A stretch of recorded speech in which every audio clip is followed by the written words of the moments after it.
Pues vamos a leer la palabra, ¿les parece? Vamos a ver qué es lo que Dios nos quiere hablar el día de hoy.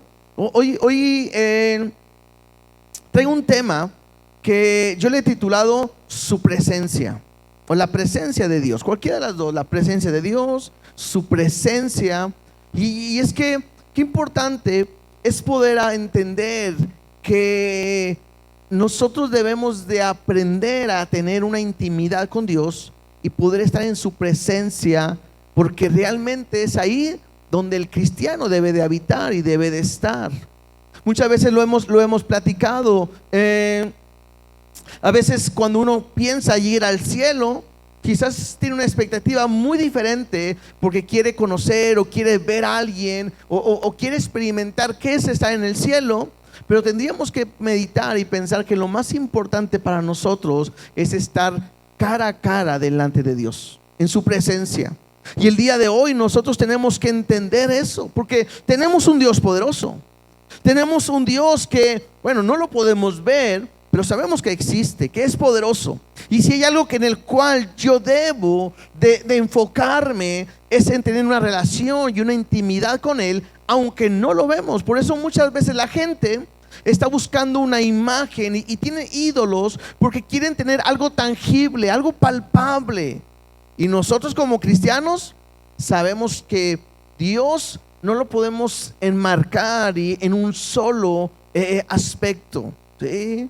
Si quisiéramos hablar cómo es nuestro Dios, pues nuestro Dios es tan fuerte, tan feroz, quizás como el león de la tribu de Judá, pero también es como un cordero, también es como fuego, también es paz, también es amor. Entonces es difícil poder solamente encerrar a Dios en una sola parte. Por eso es importante que nosotros podamos entender que nuestro caminar con Dios es importante que podamos estar y habitar en su presencia, ¿sí? Hoy estaremos leyendo una historia en el primer libro de Samuel. Yo he estado leyendo el libro de Samuel y de ahí he estado tomando algunos temas que yo quisiera compartirles o platicar.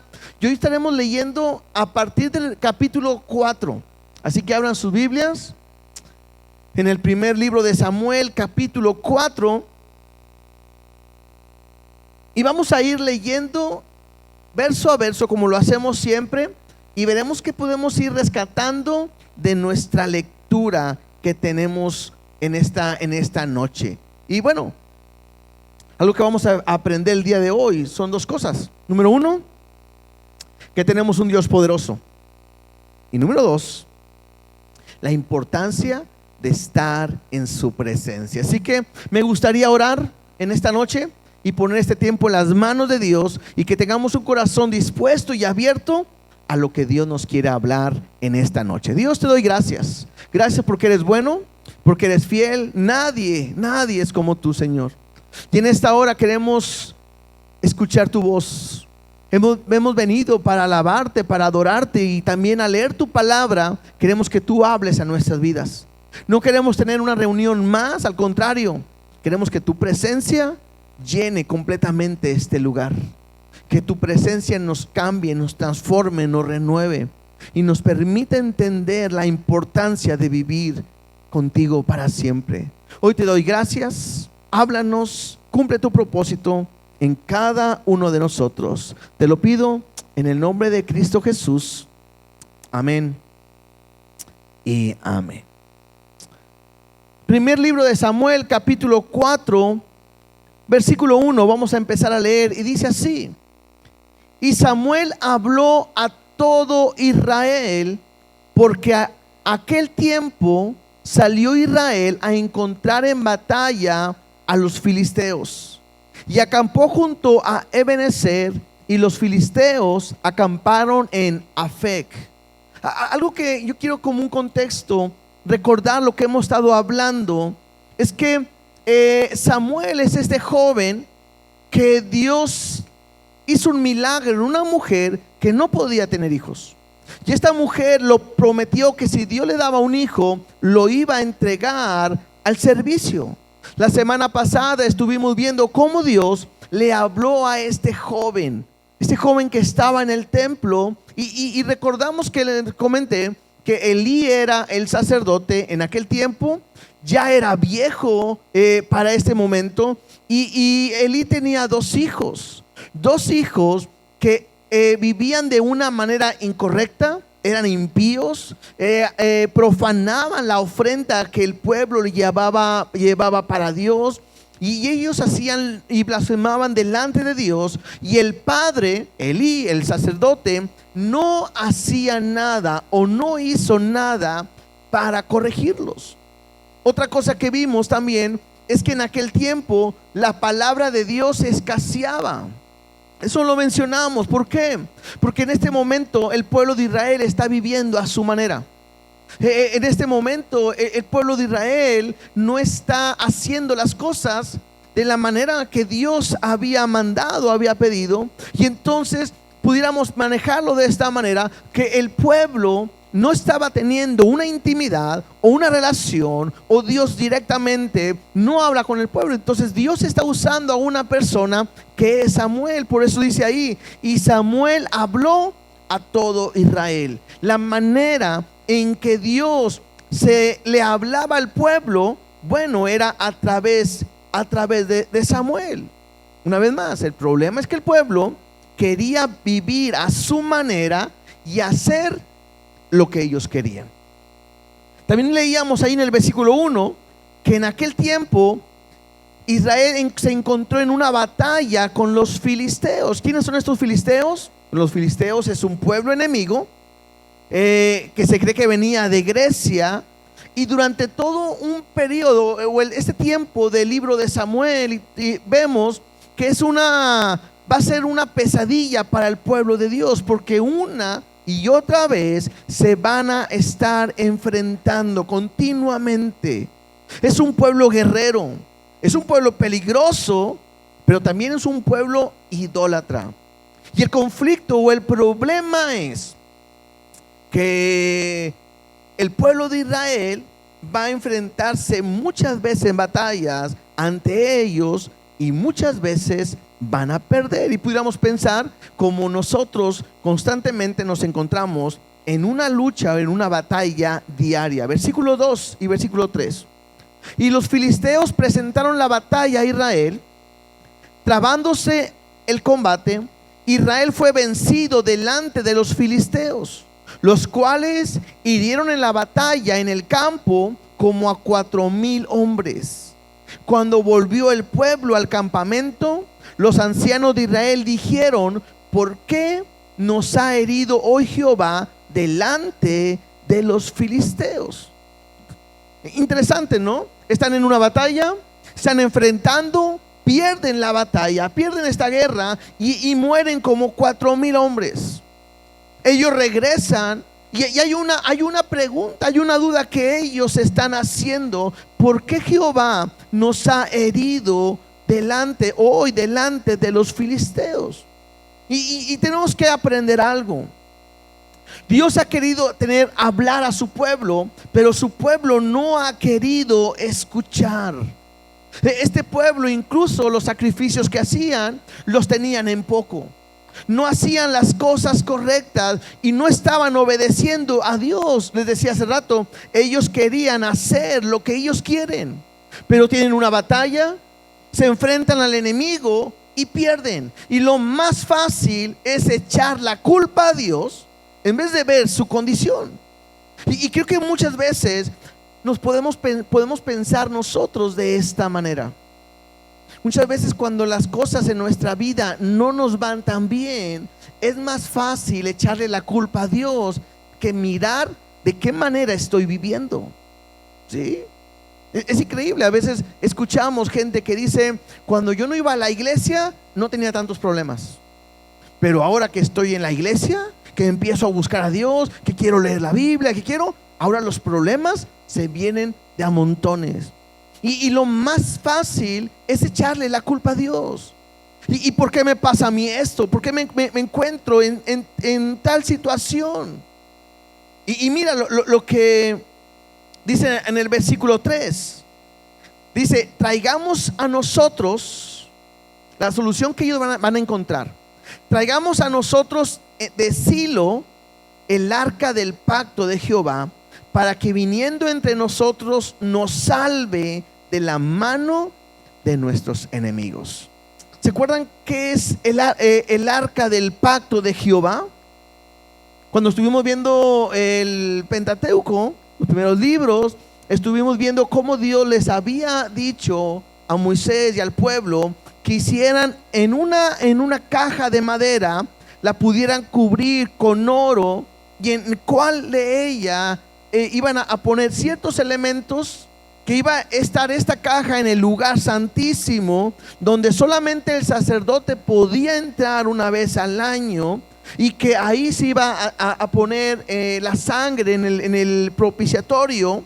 Y entonces esta caja, el arca, representaba la presencia de Dios, ¿sí? Entonces el pueblo acaba de tener una batalla, una lucha. Ellos han perdido, regresan, se preguntan que por qué Dios les ha hecho perder esa batalla, y la idea que ellos tienen es: traigamos el arca. Aunque el arca representa la presencia de Dios, el arca no es Dios. Quizás ellos empezaron a decir: si traemos el arca, ahí va a estar Dios. Y si es algo que es sagrado, debe de tener un poder poderoso, el cual puede salvarnos. Y es interesante que veamos esto. El pueblo de Israel está teniendo más confianza en el arca que en Dios. Ellos tienen una idea que el arca los va a salvar, en vez de pensar que el que los puede salvar es Dios. En ningún momento están consultando qué es lo que Dios está diciendo. En ningún momento están preguntándole a Dios cuál es la situación en la cual estamos pasando, sino lo que ellos hacen es actuar a como ellos creen, a como ellos piensan, quizás a su sabiduría. Y esto es interesante, porque cuando nosotros estamos en una batalla, en una prueba, en una lucha, muchas veces creemos saber cuál es la respuesta, cuál es la solución, o qué es lo que yo tengo que hacer. Y pocas veces muchas veces cometemos el error de no preguntarle a Dios qué es lo que Él quiere hacer.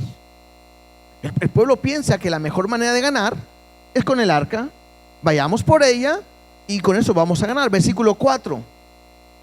Y envió el pueblo a Silo. Silo es una ciudad donde se encontraba el arca, y trajeron de allá el arca del pacto de Jehová de los ejércitos, que moraba entre los querubines, y los dos hijos de Elí, Ofnis y Fines, estaban allí con el arca del pacto de Dios. Recordemos que estos dos hijos de los sacerdotes, del sacerdote Elí, eran todo un problema. Estos sacerdotes eran inmorales, eran impíos, eran sacerdotes que no temían a Dios, y que ellos, estando en una condición mala, entran al lugar santísimo donde no tenían que haber entrado, y toman el arca que no tenían que haber sacado. En ningún momento Dios le había dicho ni les había mandado nada. Ellos tomaron la decisión, y entonces se llevaron el arca pensando de que esa sería una excelente idea, ¿sí? Tan fácil. Si ellos hubieran preguntado a Dios por qué había pasado eso, Dios les había contestado y los hubiera dirigido para que ellos supieran cuál es el problema. Y esto me ayuda a entender algo a nosotros. No porque somos cristianos, no porque creemos en Dios, no porque somos hijos de Dios, podemos pensar que podemos dirigir nuestra vida como nosotros queramos y como nosotros pensamos. A veces nos dejamos guiar por lo que sentimos. A veces nos dejamos guiar por lo que yo creo. Pero nosotros tenemos que entender que nuestra vida la dirige ¿quién? Dios. Y tenemos que ser tan sensibles. No podemos pensar que somos tan maduros o tan espirituales en el cual yo ya puedo tomar cualquier decisión. Mira lo que sigue diciendo, versículo 5. Aconteció que cuando el arca del pacto de Jehová llegó al campamento, todo Israel gritó con gran júbilo, que la tierra tembló. ¿Te puedes imaginar esta escena? Está el pueblo quizás llorando porque acaban de perder. Están esperando que llegue el arca, y en eso llega el arca y la gente empieza a ver que va entrando el arca al campamento, y es tanto el gozo y es tanto la alegría y el júbilo que la tierra tembló. Probablemente ellos empezaron a decir: ahora sí vamos a ganar. Esos filisteos nos van a hacer así los mandados. Y hay una gran motivación. Es más, vemos a todos unidos. Todos tienen una misma pensar, una misma mentalidad, hasta una gran motivación. Pero interesante, ahí no está la voluntad de Dios. Y puedo aprender también algo. No porque alguien haga algo, o porque muchas personas hagan algo, tiene que ver o tiene que ser que todo está bien. Incluso el día de hoy hay muchas enseñanzas, incluso doctrinas que se enseñan en las iglesias, y no porque todos lo usen quiere decir que está bien. Así rápidamente, algunas cosas que de repente hoy sé que se usan en iglesias y que muchas veces lo usan más como un amuleto, más que entender que lo que hace las cosas es Dios. Una de ellas es el aceite de la unción. Quizás cuando no éramos cristianos, éramos católicos, para todo echaban el agua bendita, ¿verdad? Ahora no, ahora somos cristianos. ¿Y ahora qué usamos? Bueno, o nosotros no usamos, ¿verdad? Muchos usan el aceite.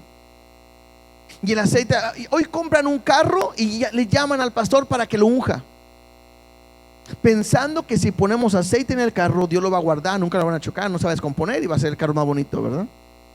A veces lo echan a una persona pensando que eso lo va a cambiar. A veces lo ponen en una casa para que no entre el mal en ese hogar. Y todo esto tengo que entender que el aceite no tiene nada que ver, es un simbolismo. ¿La Biblia habla de la unción? Sí.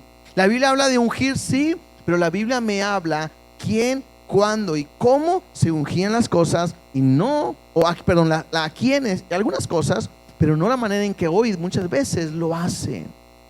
Y a veces te llegan a decir: es que es aceite virgen y es traído de Jerusalén, y hasta le ponen unas semillitas de mostaza porque tiene mucho más poder. Es más, ya está orado, está ungido. Y tengo que aprender algo. Todos esos son elementos, pero el que puede guardar mi vida, el que puede salvar mi vida, el que puede transformar mi vida, el que puede sanar mi vida, ¿quién es? Dios, no los elementos. Y como eso pudiéramos hablar, hay gente que habla del manto de la unción, y de repente hay una iglesia y avientan un manto y se lo pasan de aquí para allá, de una unción. Hay lugares donde empiezan a hablar del vino y que se tira el vino y que ese vino es la sangre de Cristo, las semillas de mostaza.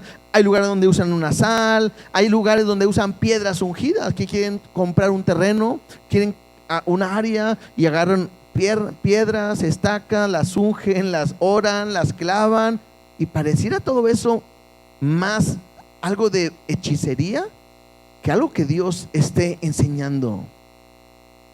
Incluso a veces hasta la oración, cuando usamos la oración como un decreto, como una declaración, cuando nuestra oración tendría que ser si es la voluntad de Dios y no la nuestra. Entonces de repente podemos pensar nosotros que esos elementos van a cambiar nuestra vida.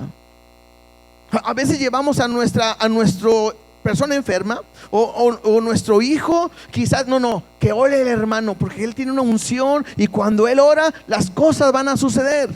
Hermanos, el hermano o incluso el pastor no va a hacer que las cosas cambien, porque el que puede transformar a una persona, ¿quién es? Dios. Pero bueno, Dios lo puede usar, claro. Y no estoy diciendo que no se ore. Y no estoy diciendo que no hay hermanos que Dios los usa en sanidad. No estoy hablando de eso. Pero lo que yo estoy tratando de enseñar es que mi confianza no puede estar en ese hermano, sino en Dios. Como el pueblo estaba teniendo su confianza en ¿qué? En el arca del pacto. Y tuvieron que entender, vamos a leer ahorita, que el arca es una caja más, es oro más. Que el que puede transformar y dar su victoria completamente era Dios. Mira, ¿qué fue lo que sucede? Versículo 6. Cuando los filisteos oyeron la voz de júbilo, acaba de llegar la arca, todo el pueblo de Israel gritó, y los enemigos oyeron la voz de júbilo y dijeron: ¿qué voz de gran júbilo es esta en el campamento de los hebreos? Y supieron que el arca de Jehová había sido traída al campamento. No sé quién ahí fue, el Judas, ¿verdad? Que fue y les dijo cuál fue lo que estaba pasando. Y los filisteos tuvieron miedo porque decían: ha venido Dios al campamento. Y dijeron: ay de nosotros, pues antes de ahora no fue así. ¿Sí? Quizás ellos empezaron a decir: ahora sí nos va a ir mal. Antes estaban solos, pero ahora escuchamos que llegó su Dios. Ahora sí, ay de nosotros. Versículo 8. Ay de nosotros, ¿quién nos librará de la mano de estos dioses poderosos? Estos son los dioses que hirieron a Egipto con toda plaga en el desierto. Los filisteos saben quién es Dios. Esto es interesante. Ellos habían escuchado lo que Dios, el Dios de los hebreos, había hecho con Egipto, una gran ciudad con plagas.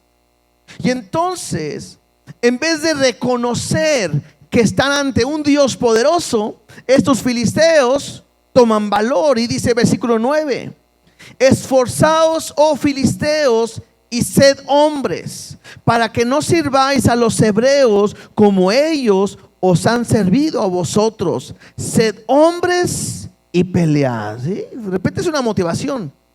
Es una motivación que hay entre ellos. Quizás estaban ellos diciendo: nosotros podemos. Dile al que está a tu lado: tú puedes. Y el otro: tú puedes. Pues sí podemos. Y empieza a haber una motivación también ellos. Y entonces el pueblo de filisteos se levantan para pelear contra el pueblo de Dios. Versículo 10.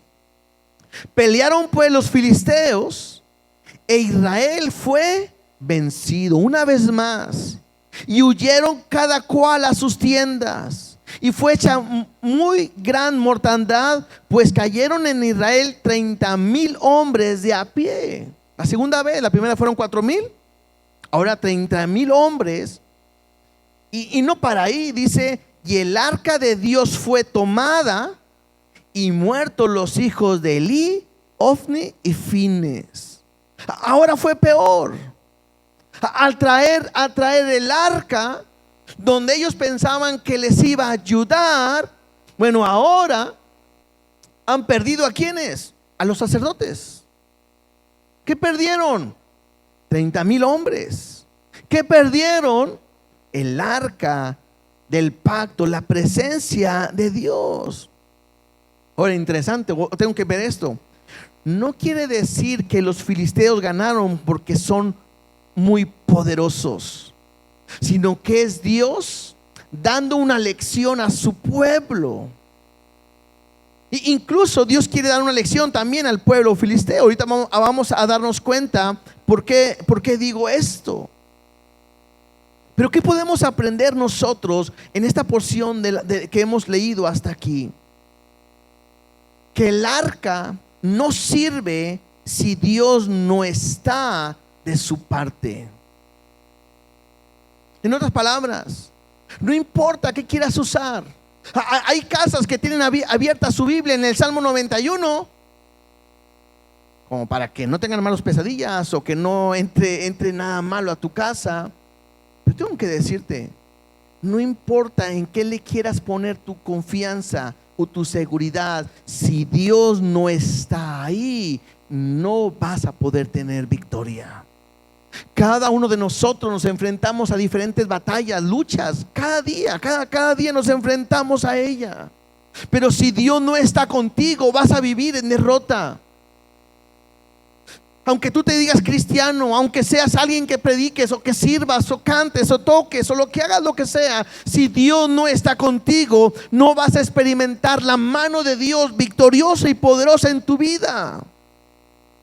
Ellos están confiando más en el arca que en Dios. Ellos pareciera que es como un ídolo, porque es una caja que representa a Dios, pero no es Dios. A lo mejor pudiéramos poner este ejemplo. Hay gente que a veces ve a un pastor o a un siervo casi como si fuera Dios, pero tengo que entender que él no es Dios.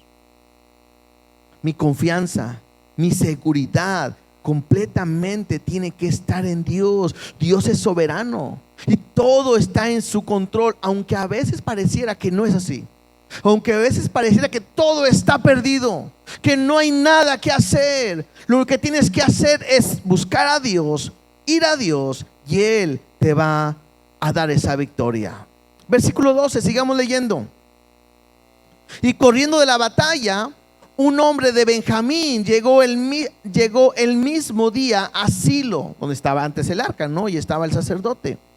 Rotos sus vestidos y tierra sobre su cabeza. Esta era una señal de duelo en el cual él venía, es un símbolo de duelo que venía de luto. Y cuando llegó, he aquí que Elí, es el sacerdote o el padre de sus muchachos, estaba sentado en una silla vigilando junto al camino, porque su corazón estaba temblando por causa del arca de Dios. Llegando pues aquel hombre a la ciudad y dada las nuevas, toda la ciudad gritó. ¿Qué está pasando? Está Elí, el sacerdote, esperando, sentado, dice allí en una silla, vigilando, su corazón temblando a causa del arca de Dios. Y él sabía que se la habían llevado sus hijos cuando no tenían que haberla sacado. La habían tomado cuando Dios no dijo nada, se la llevaron cuando Dios no había dicho nada, y es por eso que Elí está preocupado. Sus hijos no obedecen, hacen lo que quieren. Bueno, con Elí el problema es que nunca les puso un alto, nunca los corrigió. Verso 14. Y cuando Elí oyó el estruendo de la gritería, porque todo el pueblo gritó y lloró, dijo: ¿qué estruendo de alboroto es este? Y aquel hombre vino a prisa y dio las nuevas a Elí. Era ya Elí de edad de 98 años y sus ojos se habían oscurecido, de modo que no podía ver. Dijo pues aquel hombre a Elí: yo vengo de la batalla y he escapado hoy del combate. Y Elí dijo: ¿qué ha acontecido, hijo mío? Y el mensajero respondió diciendo, y aquí viene lo que él va a decir. 4 cosas han sucedido. Número 1, Israel huyó delante de los filisteos. O sea, perdimos. Y también, número 2, fue hecha gran mortandad en el pueblo. O sea, mucha gente ha muerto. Número 3, y también tus 2 hijos, Ofnis y Fines, fueron muertos.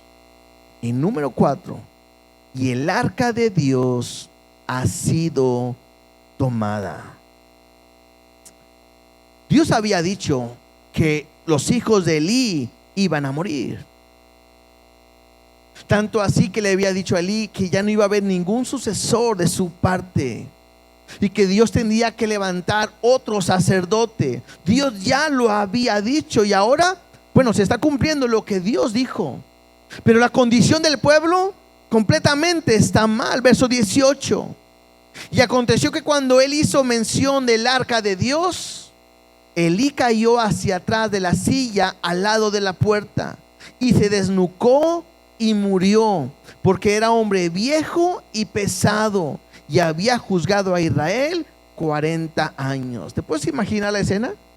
Vienen, le dicen, yo creo que así como los que en su tiempo lo vimos como condorito, ¿verdad? Para atrás, plum. Se cae, se desnuca. Dice que era un hombre grande y pesado, viejo y pesado. ¿Por qué era pesado? Porque él se comía con los hijos las principales ofrendas que llevaba el pueblo. No tenían que comérselas, y él se lo comía, lo que era de Dios, él se lo comía. Verso 19.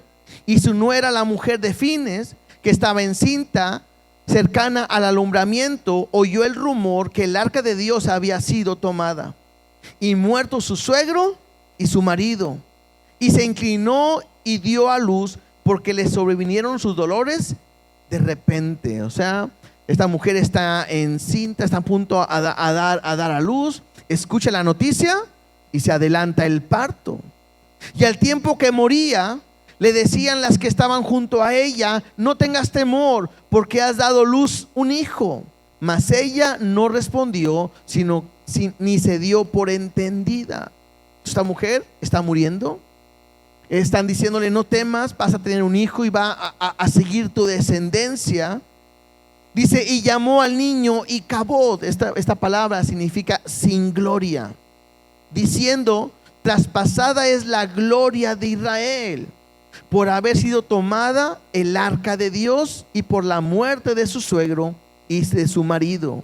Dijo pues: traspasada es la gloria de Israel, porque ha sido tomada el arca de Dios. Pareciera que esta mujer es la única que se está dando cuenta qué es lo que está sucediendo. ¿Qué está sucediendo?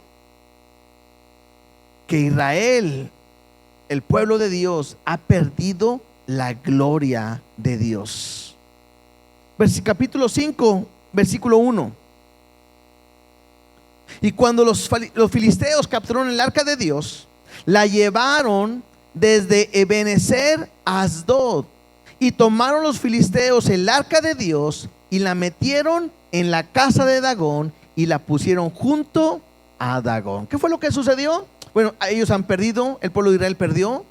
El pueblo de los filisteos acaban de matar a muchas personas, acaban de matar a los sacerdotes, han tomado el arca y se la llevan como un premio. Es el trofeo, es la victoria. Y cuando llegan a Asdod, toman el arca de Dios y la metieron en la casa de Dagón. Dagón es este dios de los filisteos. Era un dios muy importante en la cultura de los filisteos.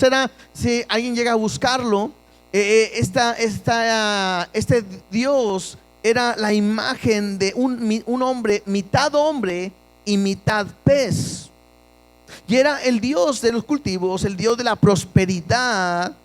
Y incluso en la mitología de ellos, este dios era el padre de Baal, otro de los dioses de los filisteos.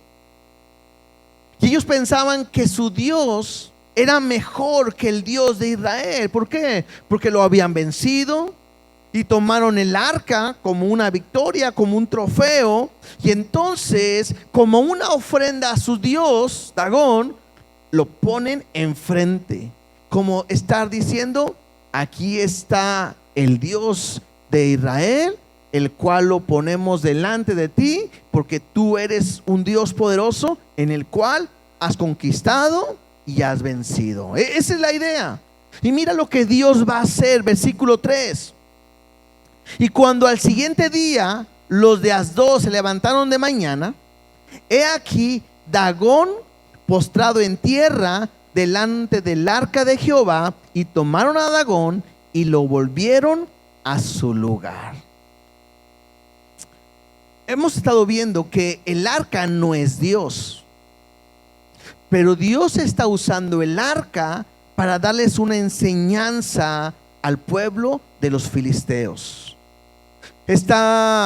Algunas imágenes muestran al dios Dagón con una mano aquí y otra en la parte de abajo. Y está mitad hombre y mitad pez, así como si fuera un sirenito más o menos, ¿no? Algo así. Y está enfrente del arca. Ellos se van a dormir, al día siguiente vienen, ¿y cuál es la sorpresa? Que la imagen está caída y pareciera que con las manos está rendida delante del arca. ¿Sí? Está postrado delante del arca. Y pues es una figura de metal. Para ellos es un dios, pero no tiene, aunque tiene boca no habla, aunque tiene ojos no ve, aunque tiene oídos no oye. Versículo 4.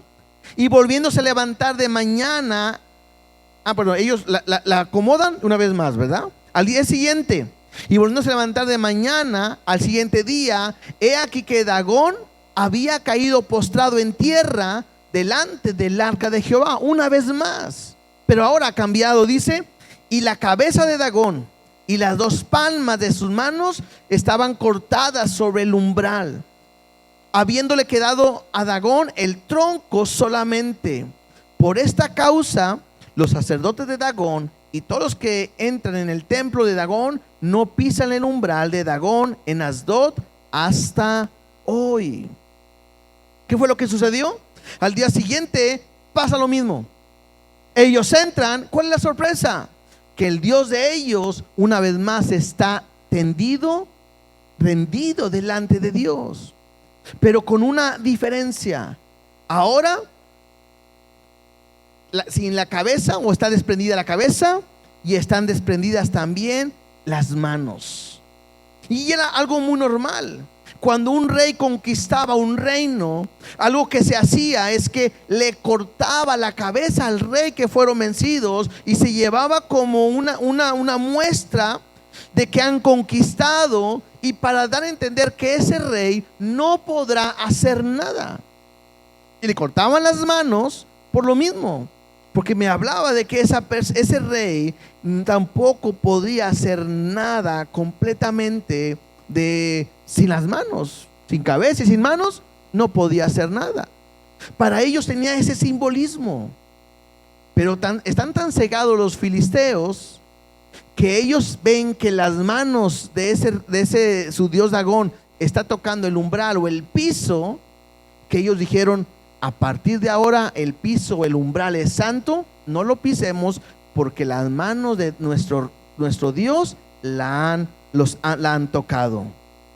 Versículo 6. Y se agravó la mano de Jehová sobre los de Asdod, y los destruyó, y los hirió con tumores en Asdod, en todo su territorio. Ahora Dios, ahora después de haber tumbado a su Dios, ahora Dios va a mostrar su poder. Y se agrava la mano de Jehová contra ellos, me dice, y los destruyó. Algunos consideran que probablemente lo que ellos perdieron fueron sus cultivos. Como él era el Dios de los cultivos, ellos perdieron todos sus cultivos, y los hirió con tumores. Eran enfermedades, una peste que había con ellos. Y es Dios tratando ahora con el pueblo de los filisteos. Algo importante: a Dios no necesita que nadie lo defienda. Él se puede defender solo. Versículo 7. Y viendo esto, los de Asdod dijeron: no quede con nosotros el arca del Dios de Israel, porque su mano es dura sobre nosotros y sobre nuestro Dios Dagón. ¿Sí? Ellos se están tratando incluso de defender a su Dios, porque lo que estaban viviendo estaba completamente mal. Y pudiéramos pensar esto: cuando alguien tiene que defender a su Dios, pues algo está mal, ¿no? Si él mismo no se puede defender, pues ¿qué podemos esperar? ¿Qué podemos esperar los demás, no?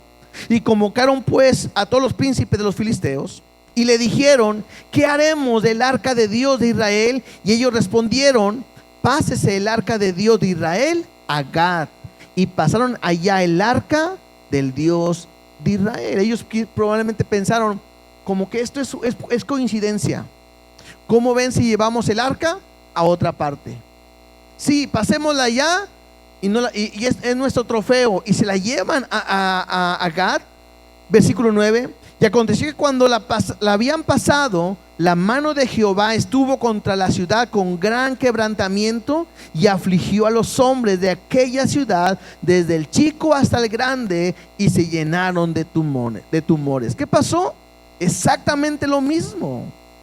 Y entonces enviaron el arca de Dios a Ecrón, ahora otra ciudad.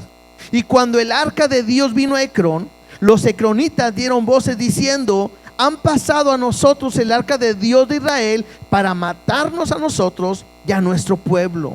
Y enviaron y reunieron a todos los príncipes de los filisteos diciendo: enviad el arca de Dios de Israel y vuélvase a su lugar y no nos mate a nosotros ni a nuestro pueblo, porque había consternación de muerte en toda la ciudad y la mano de Dios se había agravado allí, y los que no morían eran heridos de tumores, y el clamor de la ciudad subía al cielo. Ahora está pasando exactamente lo mismo. Lugar donde se encuentra el arca, Dios está trayendo un castigo. Está mostrando quién es Él. Interesante, porque hasta los filisteos sabían que era Dios tratando con ellos. Tanto así que dijeron: mejor regresen el arca a su lugar. Y esto podemos aprender algo. ¿Cuántas veces Dios no está tratando en nuestra vida, en algún área, y en vez de aprender lo que Dios me quiere hacer, me quiere decir, le sacamos la vuelta, incluso nos queremos alejar de Dios?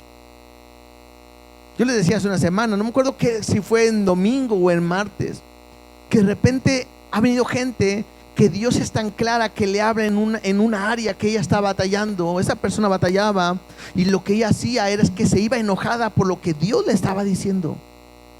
Y la manera más fácil de decir es: yo no vuelvo a ir a la iglesia, yo no vuelvo a estar en ese lugar. Porque muchas veces Dios quiere hablarnos, y Dios nos trata a veces en el trabajo, a veces nos trata en la familia, a veces nos va a tratar en la salud, a veces Dios quiere tratar contigo en la economía. Dios quiere tratar en una área. ¿Para qué? Para acercarnos a Él, para que nos volvamos a Él. Y aunque le tenemos temor, muchas veces ni nos arrepentimos ni nos acercamos, sino que nosotros más que nada nos queremos alejar muchas veces de la presencia de Dios.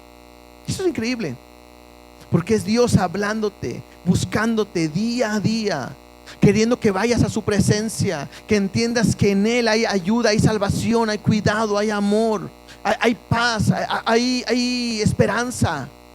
En Él puedes confiar.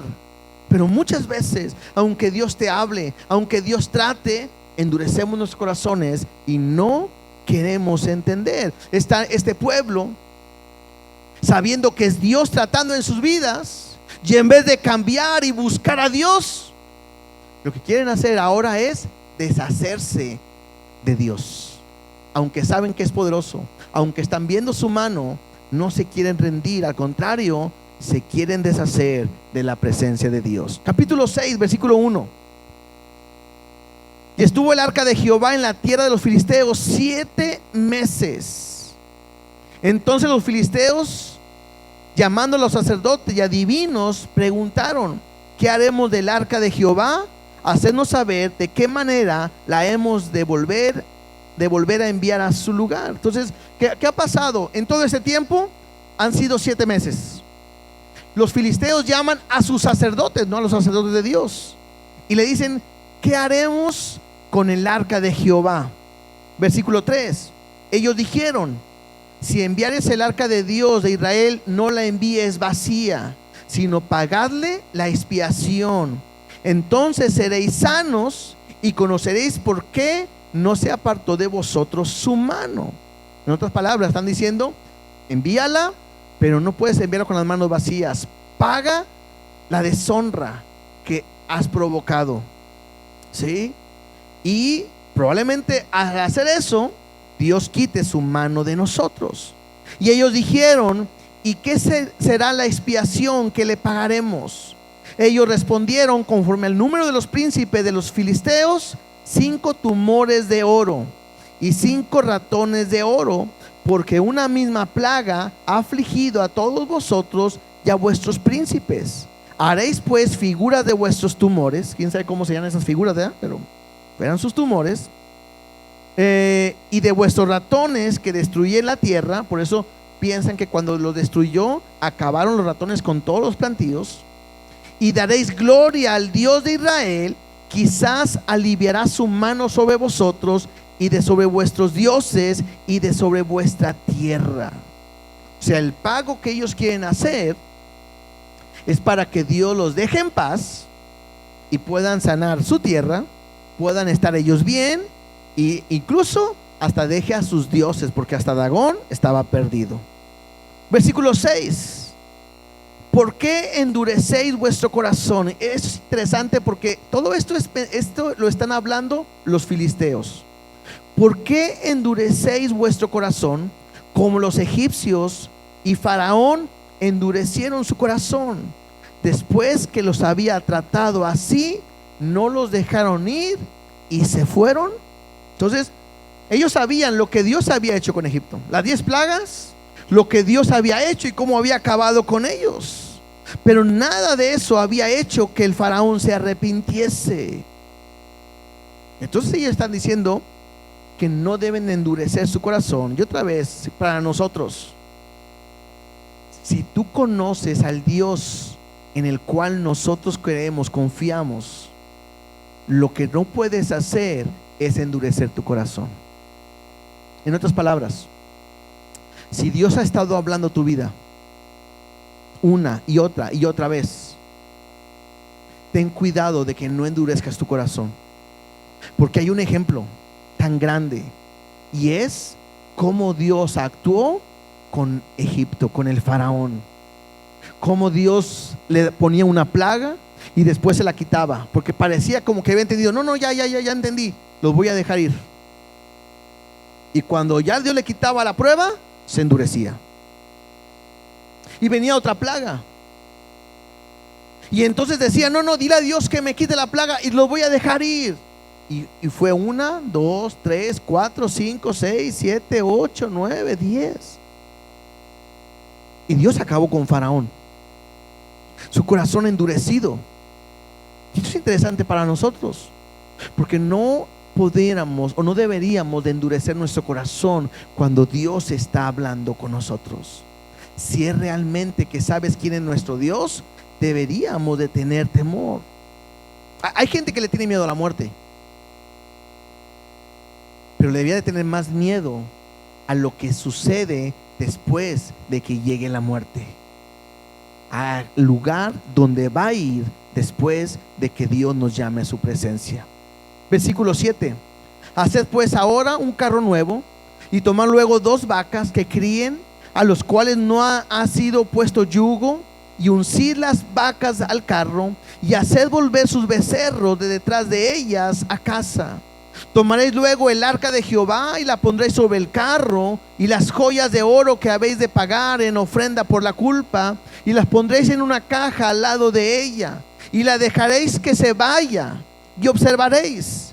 Si sube por el camino de su tierra a Bet-Semes, él nos ha hecho este mal tan grande, y si no, sabremos que no es su mano la que nos ha herido, sino que esto ocurrió por accidente. O sea, ellos dicen, hagan un carro, pongan los animales, pongan el arca con la ofrenda o el pago, y dice, y envíelos. Si el carro con los animales suben por la tierra de Bet-Semes, quiere decir que es Dios el que trató con nosotros.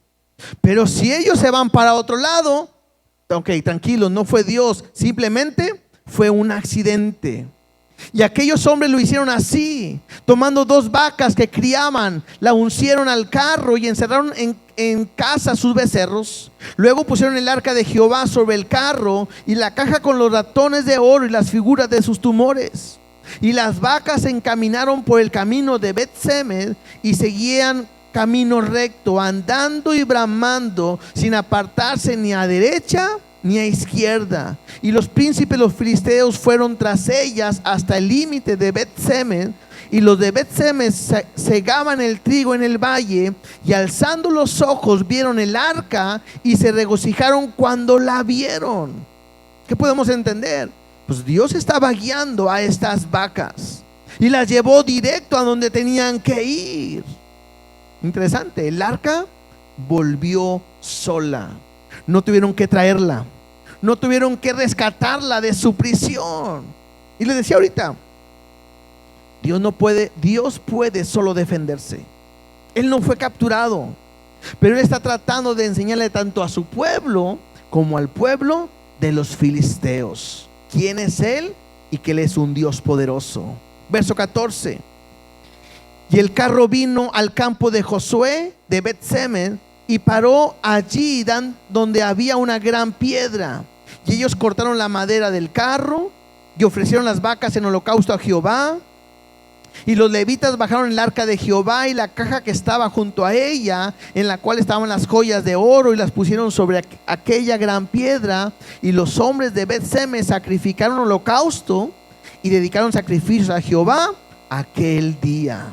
Esto es interesante porque es Dios aceptando ese sacrificio. Y cuando vieron estos los 5 príncipes de los filisteos, volvieron a Ecrón el mismo día. O sea, los filisteos vuelven a su lugar. Ellos saben que realmente era Dios el que estaba ahí. ¿Y saben cuál es lo más triste? Ellos se dieron cuenta por la señal que habían puesto que si las vacas llegaban ahí, era Dios el que había tratado con ellos y que era un Dios poderoso. En otras palabras, Dios los había visitado. Tuvieron la oportunidad de arrepentirse. Tuvieron la oportunidad de reconocer que Dios es Dios real y no sus dioses. Sin embargo, no quisieron recibir a Dios ni nada. Esos fueron los tumores de oro que pagaron los filisteos en expiación a Jehová. Uno por Asdod, por Asdod 1, por Gaza 1, por Ascalón 1, por Gat 1, por Ecrón 1. Y los ratones de oro fueron conforme al número de todas las ciudades de los filisteos pertenecientes a los 5 príncipes. Así las ciudades fortificadas como las aldeas sin muro. La gran piedra sobre la cual pusieron el arca de Jehová está en el campo de Josué en Bet-Semes hasta hoy. O sea, cuando esto ocurrió, o cuando esto se escribió más bien, todavía el lugar estaba ahí en el cual podían ir a ver, que se podía comprobar lo que se estaba diciendo. Entonces ahora sucede otra cosa. Entonces Dios hizo morir a los hombres de Bet-Semes porque habían mirado dentro del arca de Jehová. Hizo morir del pueblo a 50,070 hombres. Y lloró el pueblo porque Jehová lo había herido con tan gran mortandad. Algo que ellos sabían. Ellos no podían ver el arca de Jehová. Ellos no lo podían destapar y ver, porque esa arca representaba su presencia. Y ellos no hacen caso. Quizás de curiosos van, abren la caja y quieren ir a tocar lo prohibido. Y por esa condición Dios trae una mortandad sobre ellos. Y dijeron a los de Bet-Semes: ¿quién podrá estar delante de Jehová, el Dios santo? ¿Y quién subirá desde nosotros? Y enviaron mensajeros a los habitantes de Kiriat Jearim, diciendo: los filisteos han devuelto el arca de Jehová, descended pues y llevadla a vosotros. Ahora está en el pueblo de Israel. Y esto es interesante también, ya voy a terminar, porque dicen, ellos empiezan a ver cómo ahora Dios trata en sus vidas, y de repente ya no quieren el arca, no quieren la presencia de Dios, de Jehová, y entonces manda mensajeros a una ciudad que es de Kiriat Jearim para que vengan por el arca. Y voy a leer nada más los 2 versículos del capítulo 7 y terminamos.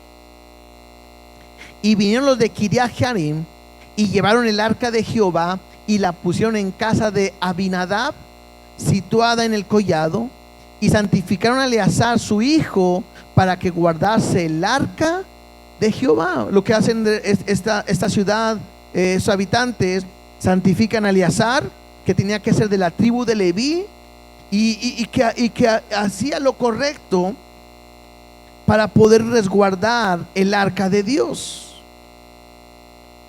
Y el arca de Dios pasó mucho tiempo ahí. Versículo 2 dice: desde el día que llegó el arca de Kiriat Jearim, pasaron muchos días, 20 años, y toda la casa de Israel lamentaba en pos de Jehová.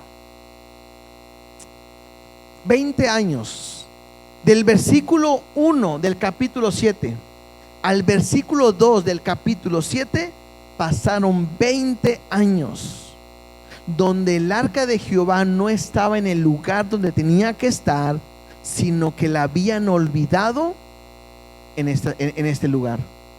Los comentaristas dicen que el arca estuvo abandonada casi 100 años. O sea, el pueblo se olvidaron de la presencia de Dios. El arca representaba la presencia de Dios.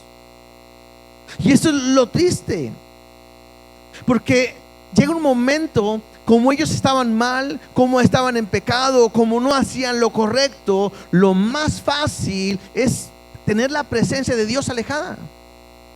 Y se olvidaron. Y no quisieron estar delante de Dios, pues porque Dios iba a traer juicio, porque ellos no estaban viviendo de la mejor manera. Pudiéramos terminar de esta manera diciendo: es triste pensar lo que el día de hoy pasa lo mismo en la iglesia.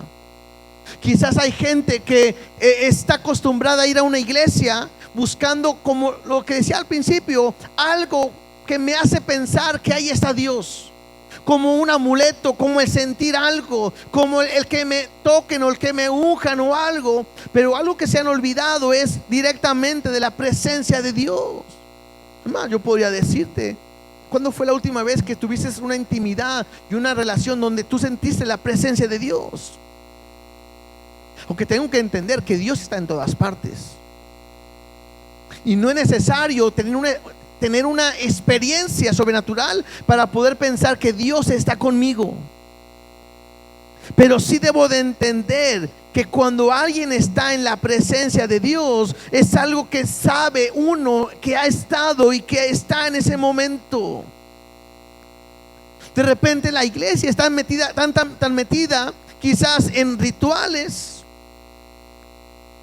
en cosas motivacionales, que el día de hoy se olvidan de la presencia de Dios. Por eso muchas veces en la iglesia la gente quiere experimentar algo, quiere caerse, quiero que me toquen y quiero caerme. Eso no es la presencia de Dios. Aunque yo sé que alguien puede decir: pastor, yo he sentido, pero bíblicamente no hay una referencia que me diga eso. Porque la presencia de Dios la puedes sentir aunque caigas o que no caigas. De nada sirve sentir un cambio o sentir algo y si no transforma y no cambia tu vida.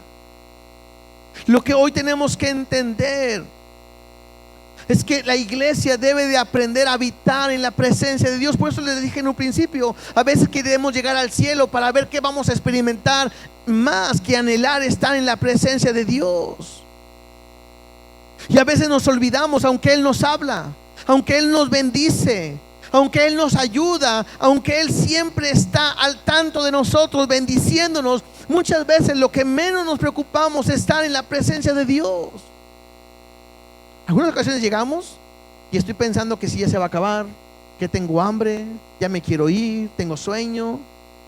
Y en vez de entender que venimos a un lugar a buscar la presencia de Dios, donde yo necesito y quiero que Él toque mi vida, me transforme, me haga una persona completamente diferente.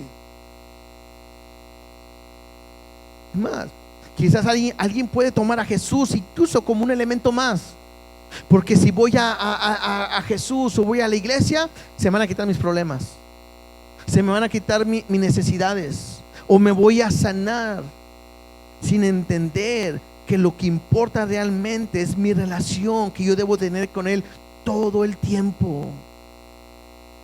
¿Saben cuál es lo más triste?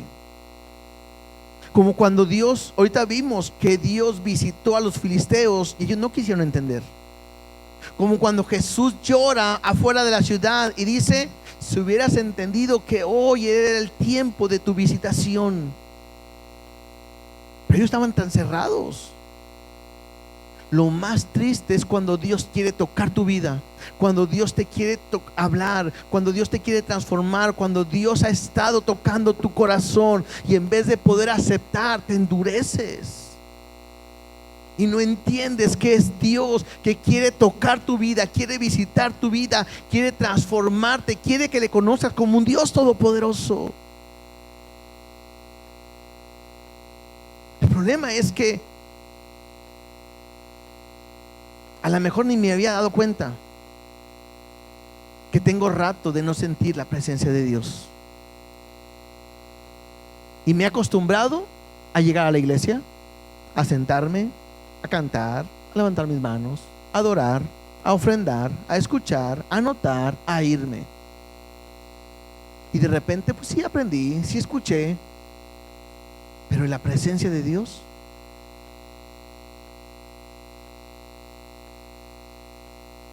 y tu intimidad con Él. A lo mejor alguno pudiera estar meditando cómo era tu relación con Él antes. De repente yo he escuchado gente que dice: es que antes nos poníamos a orar y me hincaba y estaba horas y buscándolo y nos llenaba y nos hablaba y ahora yo venía a la iglesia y quebrantaba cada vez que adoraba, levantaba mis manos y me quedaba tirado, o me iba al altar y ahí oraba y buscaba. Y ahora este pueblo se olvidó de la presencia de Dios. Llegó la presencia de Dios sola, el arca llegó sola y ahí la dejaron, no les importó. Creo que hoy nosotros tendríamos que enfocar nuestra vida en entender la importancia de tener una relación con Dios, una intimidad con Dios, en el cual nosotros deberíamos de vivir todo momento.